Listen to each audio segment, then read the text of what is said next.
Hello, everyone.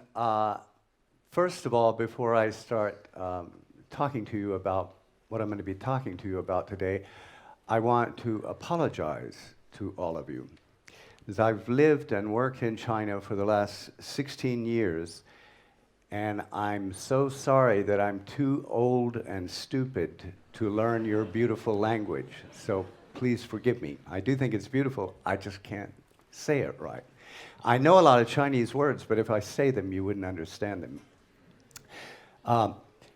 It's a great honor for me to be standing on the stage with these other very creative, inventive, and ingenious men and women who are developing all kinds of new and exciting and important technological advancements, and with great creativity and imagination. What I want to talk to you about today is a creation that happened about 500 years ago that we're only now beginning to understand the full implications of. And that creation, that creator, was a man named William Shakespeare. And his writings have had profound influences not only in theater and poetry and in the English language, but as you well know, all across the world. And what I want to talk about a little bit today, because most of my life has been spent in the performing or directing of Shakespeare's plays, teaching students about Shakespeare, directing professional productions all over the world, many here in China, many in Chinese, many mixing, sometimes a multiplicity of languages, Chinese and English and Arabic and a variety of different languages at once. I've directed several Chinese operas that have been evolved from Shakespeare plays into Chinese opera forms. Just about everything you can imagine doing with a Shakespeare play, I've been involved with. But what I want to try to help you understand today, because it has such an impact on my life. By the way, that weird picture that you see with me with the long hair is a play that I do, and I will perform again soon in Xi'an, which is about my first introduction to Shakespeare, which happened many, many years ago when I was 6 years old. And so Shakespeare has been a profound part of my life for my entire life.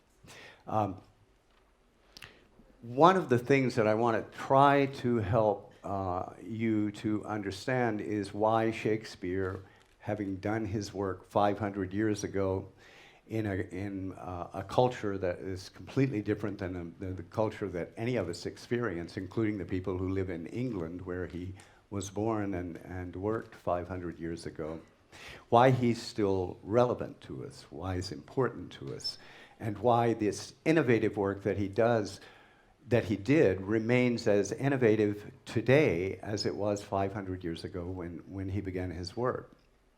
One of the first things that always needs to be addressed when you're talking about Shakespeare is his influence on the English language. I want to show you something here. Can you see all these words? I'm going to read them to you. These are words that we use every day in English. Assassination, film, champion, birthplace, employer, advertising, investment, designs, engagement, retirement, exposure, eventful, cold-blooded, watchdog, puppy dog, traditional, on and on and on. Shakespeare invented, coined all these words. They didn't exist before he came along. And this is only a handful. There are something like between 5,000 and 10,000 words that never existed before he began using English. And in fact, today, if you speak English, if you say more than one sentence, you cannot say a sentence that doesn't include a word that Shakespeare created or coined or invented.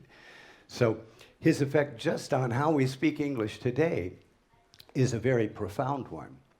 And he continues to influence everything that we do in terms of language in English. We often think of his English, that Elizabethan English, as being very archaic and old with strange and difficult words.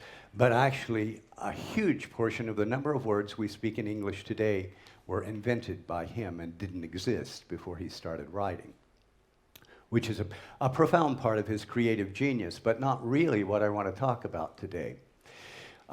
What Shakespeare was doing as a writer of plays was something completely different than anyone had ever done before him, anyone else was doing during his lifetime, or anyone has been able to do since in writing plays, or even movies for that matter. And this is what Shakespeare was doing with his writing. He was creating real, believable characters, often with accents and character traits from specific regions of the countries that he was writing about. Really believable characters. But he was also doing something that you and I are doing right now. For instance, while I'm talking to you about Shakespeare and a little bit about my life, I'm also thinking about other things. While you're listening to me, you're thinking about other things. It's the way our minds as human beings work. We focus on one primary thing, but in the back of our mind at a little distance is another thought, like, I've got to do this later on. I've got to meet him or her later on. We're always thinking of other things. What Shakespeare created on the stage was a way to see actually what was going on the stage, so that you could watch a story with real, believable characters, and at one and the same time, see what was going on in that character's mind.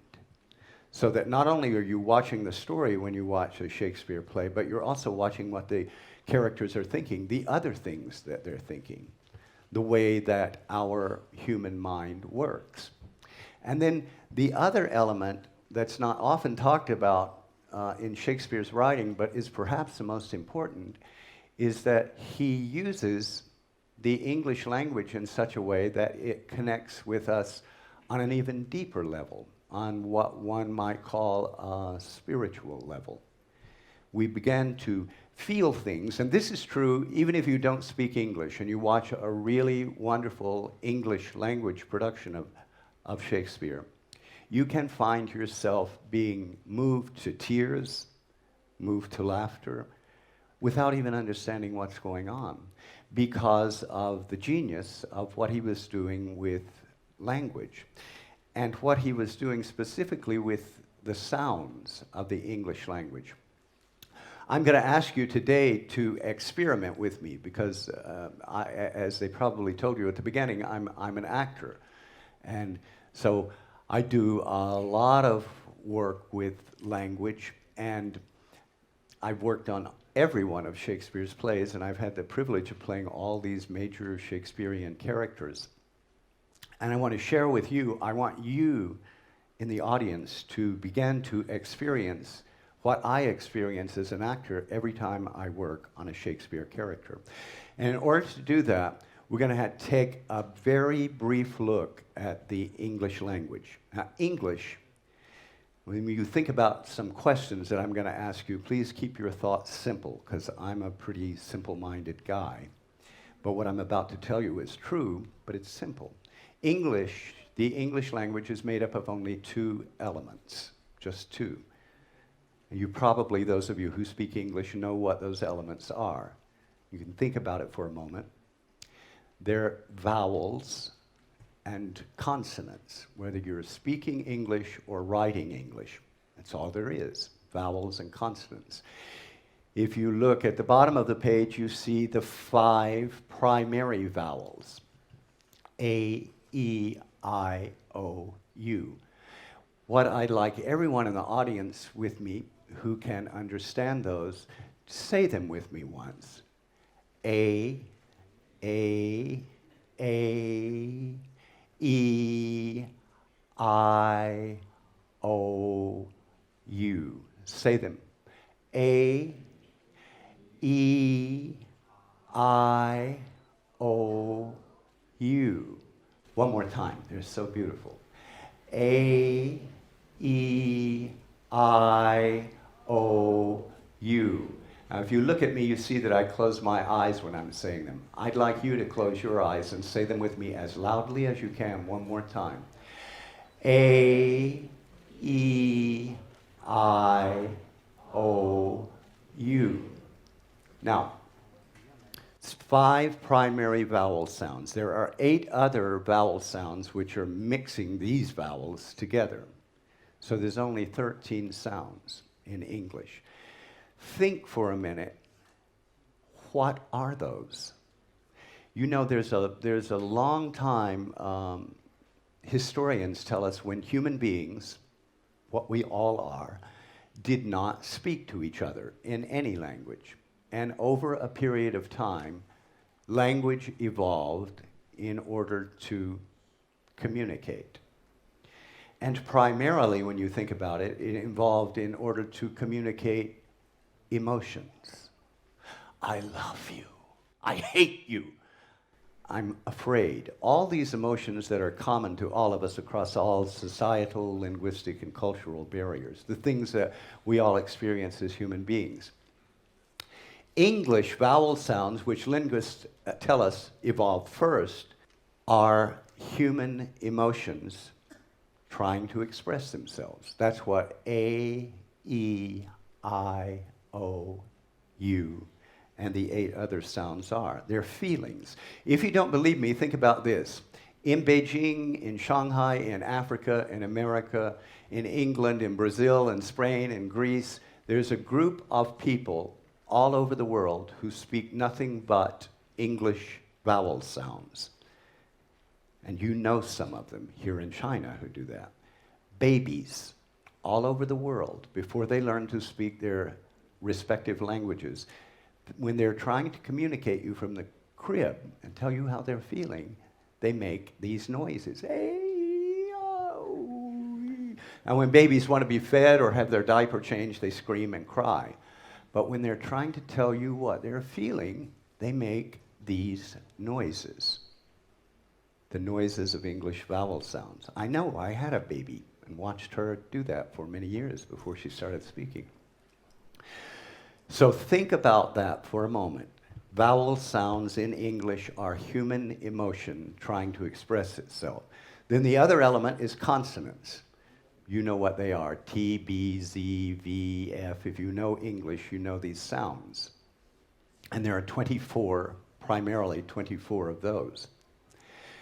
They developed to make these human emotions clear.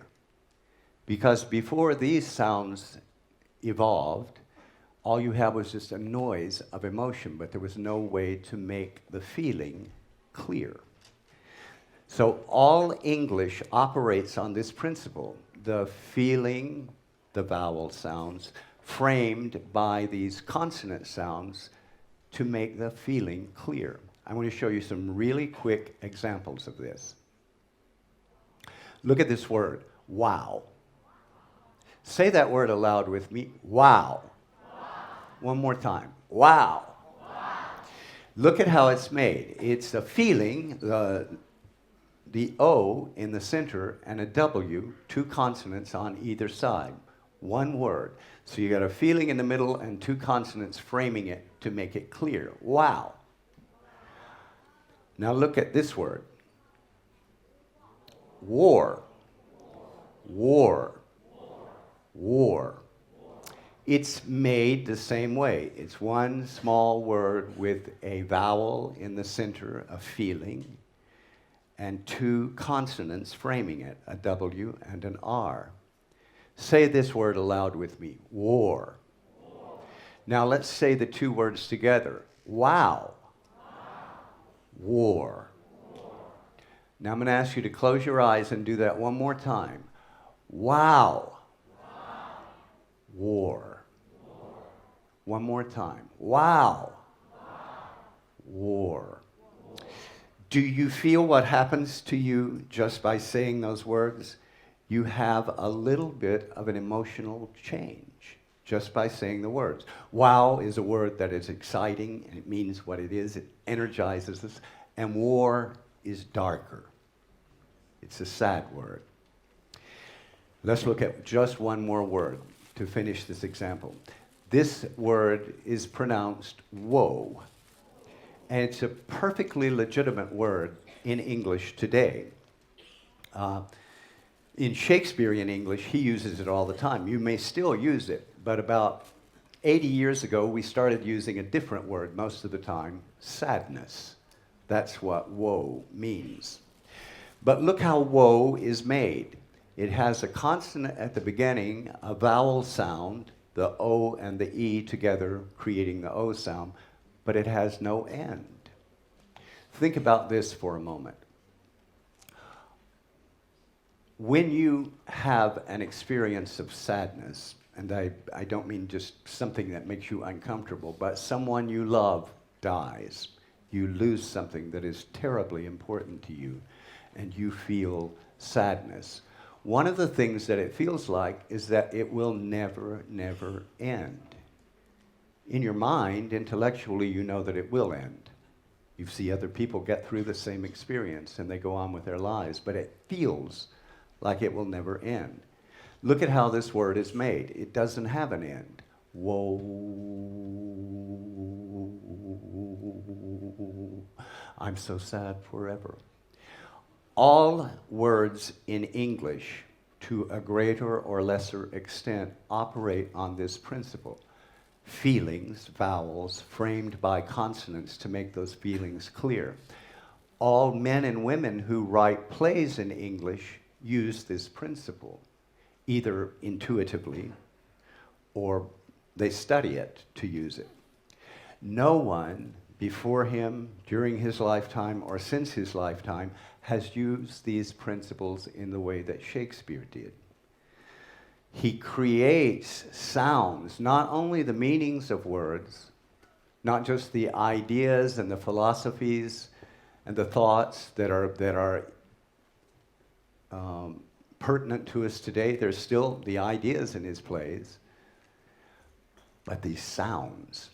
And this is the innovation of him, the primary innovation, that if you listen to this play, you can find yourself being moved by the sounds that he's created, so that what's going on the stage, you're watching and you're listening, and the characters are making you feel certain things, and the story situation is making you feel certain things, but these noises are moving your very soul.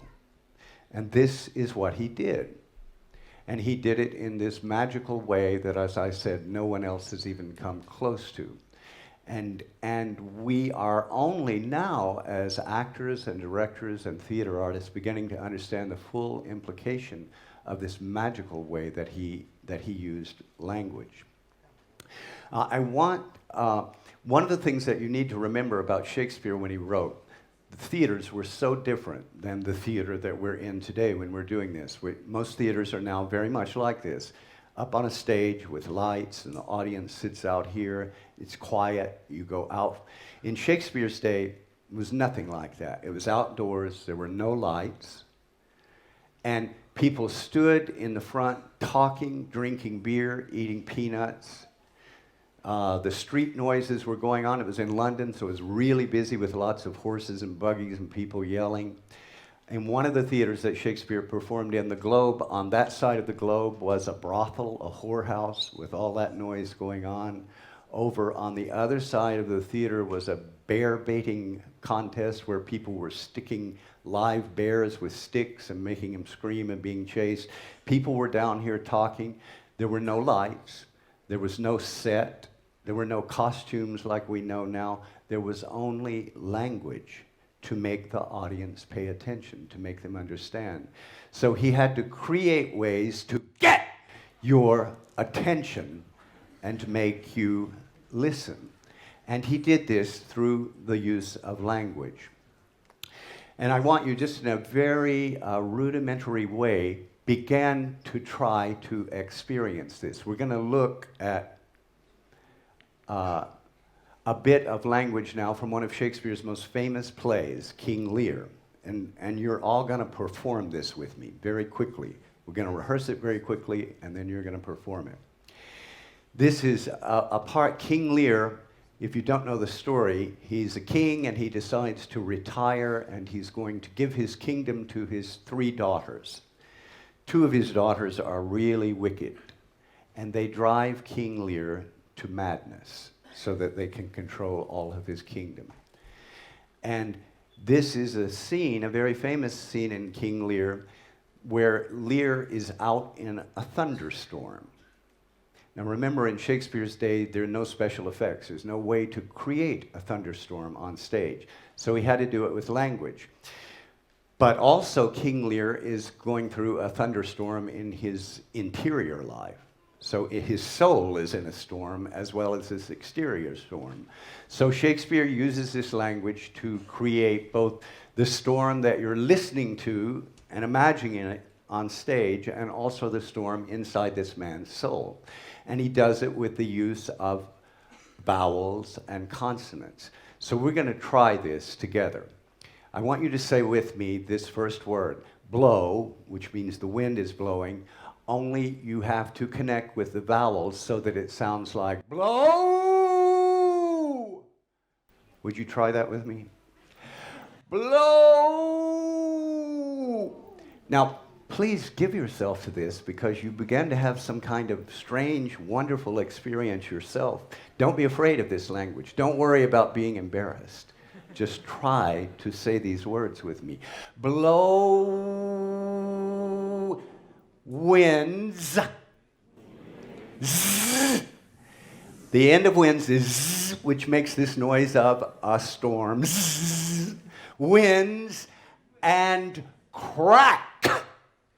Crack, crack your cheeks. Good. That was great, cheeks. And then the final 2 words, great words that he gives us to indicate this storm, rage. Try that. Rage. Blow. Okay, everybody stand up. Let's try this together.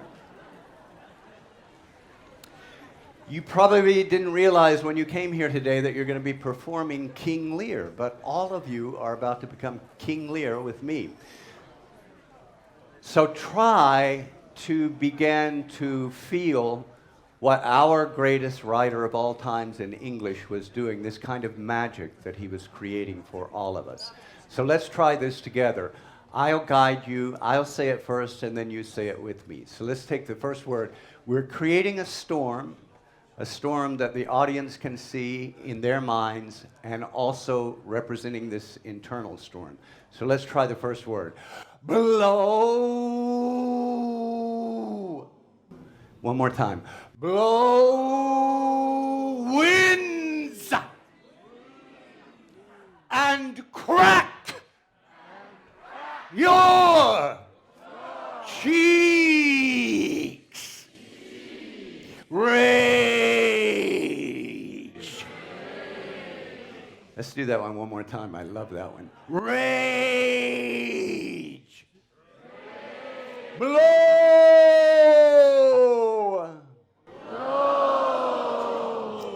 You guys are so good. Thank you. You may sit down.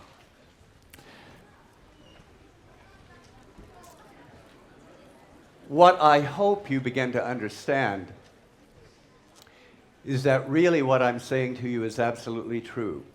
His use of language, his use of vowels and consonants is so unique and so powerful that we're only now beginning to understand all the full implications. I want to leave you with one of my favorite speeches of Shakespeare, and it's called the 7 Ages of Man speech from a play called As You Like It. And if you will imagine with me for a moment a very old man at the end of his life, looking back on his life and remembering what life was. And what I'm going to try to do for you is what all of us who perform Shakespeare try to do every time we perform him, is let his use of his written use of English, the vowels and the consonants, transform us up onto stage into these hundreds of characters that he created, who are able to profoundly share with you emotions and ideas that no other writer has ever been able to approach. So you can read along with me either in your mind in English or in the Chinese translation behind me, which is by one of my heroes, Zhu Shenghao. And so imagine in your mind, as I'm going to for a moment, a very old man reflecting at the edge of death, reflecting on his life, what happened to him and what happens to all of us in the course of our life. All the world's a stage, and all the men and women merely players. They have their exits and their entrances, and one man in his time plays many parts, the acts being 7 ages. At first, the infant, mewling and puking in the nurse's arms, and then the whining schoolboy with his satchel and shining morning face creeping like snail unwillingly to school, and then the lover, sighing like furnace with a woeful ballad made to his mistress' eyebrows, and then a soldier, full of strange oaths and bearded like the pard, jealous in honor, sudden and quick in quarrel, seeking the bubble reputation even in the cannon's mouth. And then the justice in fair round belly, with good capon lined, with eyes severe, and beard of formal cut, full of wise saws and modern instances. And so he plays his part. The 6th age shifts into the lean and slippered pantaloon, with spectacles on side and spectacles on nose and pouch on side, his youthful hose well saved, a world too wide for his shrunk shank, and his big manly voice turning again toward childish treble pipes and whistles in his sound. Last scene of all that ends this strange, eventful history is second childishness and mere oblivion. Sans teeth, sans eyes, sans taste, sans everything. Thank you.